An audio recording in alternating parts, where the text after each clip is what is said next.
আজ সকালবেলায় আমি ঘুম থেকে উঠেই হাফ কাজ সেরে ফেলেছি। প্রথমেই কাপড় জামা সব কেচে ফেলেছি, নিয়ে আমি ছাদে শুকুর দিতে গেলাম। এত রোদ আর এত কুয়াশা এসছে কি বলবো। এখানে আমি জামা কাপড় শুকুর দিচ্ছি, এতটাই রোদ্দুর তাই ভিডিওটা পরিষ্কারভাবে হয়নি। এখানে বরমশাই আর আমার জামা কাপড় ছিল কাচার জন্য, কেচে শুকুর দিয়ে দিলাম। তারপরে আমি চলে গেলাম চা করার জন্য। আজকে একটু দুধ চাই খেলাম।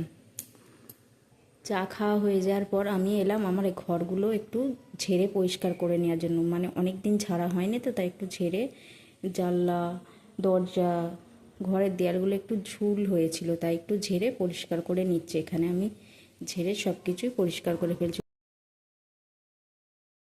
ওয়ার্ড্রপগুলো অনেক দিন পরিষ্কার করা হয়নি, অনেক দিন বলতে 1-2 সপ্তাহ মতো, তাই একটু পরিষ্কার করে নিচ্ছি আমি।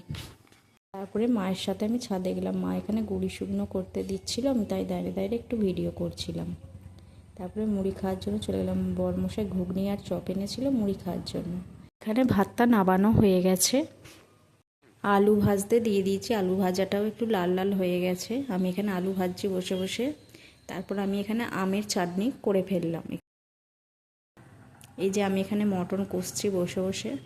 মটন কার কার পছন্দ অবশ্যই সবাই জানিও কমেন্ট করে। চান করা হয়ে যাওয়ার পর আমি নিচে চলে গেলাম খাবার জন্য।